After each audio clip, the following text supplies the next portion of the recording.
huge announcement from Samsung, just as we're trying to get our heads around 4G and LTE in this country. The 10-year cycle of mobile technology continues on its charge, and Samsung has announced that it's in the lab environment testing 5G. So we're going to get up to 1 gigabit per second data transmission. They've achieved it over a distance of 2 kilometers. Granted, it needed 64 antennas, so it's not really ready for the real world yet. But we're now going to see the ability to download high-definition video in literally seconds. And we'll never have enough bandwidth because we'll always want better quality, bigger files all the time on all our devices. So that's very good news. We've got about 10 years to wait. We just hope the networks get their 3G and 4G right sooner than that starts getting into the market. Good news for MTN. It's the only brand from Africa that is in the top 100 most valuable brands, a global survey from Millward Brown's Brands Top 100. It is in 79th position this year, up from 88, so they've made some progress. As always, congratulations to MTN, but they really mustn't forget their home market, which is South Africa.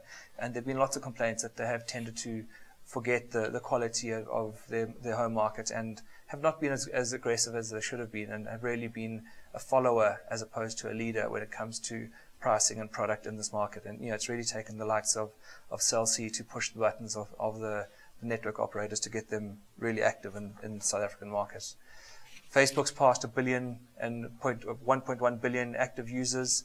The interesting point in this stat is that they now have 751 million mobile active users per month. So that's really increased significantly. It's a 54% increase year on year. So as Facebook themselves have said, is that they were a mobile product that was confined to the desktop space until smartphones and real data have become available.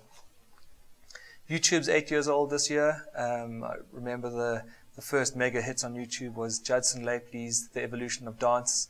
It's still an absolute classic. If you haven't seen it, make sure you do. That was sort of at 2 or 3 million users when I first saw it. It's now at a couple of 100 million, but nothing like the 1.5 billion views that we've seen from Psy's Gangnam Style and Justin Bieber's of the world. So really it has, if you think about what YouTube has done, is it has highlighted the skills and talents of people like Justin Bieber and have brought them into the mainstream. So very exciting news for YouTube. For content producers, smaller content producers, they've got good quality content. YouTube has launched a subscription service.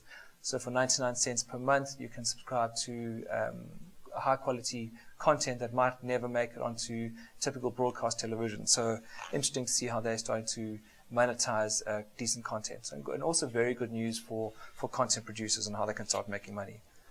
Some other news that, and unfortunately it's from Native, and this is not really meant to be a Native punt, this report, but there are two fairly significant standouts that I think are worth mentioning.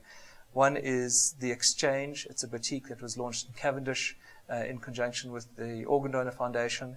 And the only way you can get fashion out of this boutique is by signing up to be an organ donor. So it's had massive exposure. It featured on Fast Company overnight in the last day or so. So it really has caused a stir and has done some interesting things for digitally covered and digitally led innovation that in that kind of space. And the other one, also something that Native has done, is we've launched something called Buckley, which brings ebooks onto Mixit. So Mixit is South Africa's largest mobile social network. It allows people to read books from the Gutenberg Foundation, the Gutenberg Institute, I think it is, Project Gutenberg, and Feedbooks, which are two free ebook providers. So people can download the classics. Romeo and Juliet has become extremely popular. And then we've got some local publishers and have launched a book from a local writer. And you can download a chapter, R1.50 a chapter, or 30 Rand for the entire book. It's Fiona Sniker's latest book. So that's quite interesting. And the comments that we had have been really touching. So one of them was, thank you so much to Buckley. my teacher never let me read Romeo and Juliet, but now I can do it, on my phone for very, very low cost. So that's a really, really touching and exciting thing that came out of the mobile industry this month.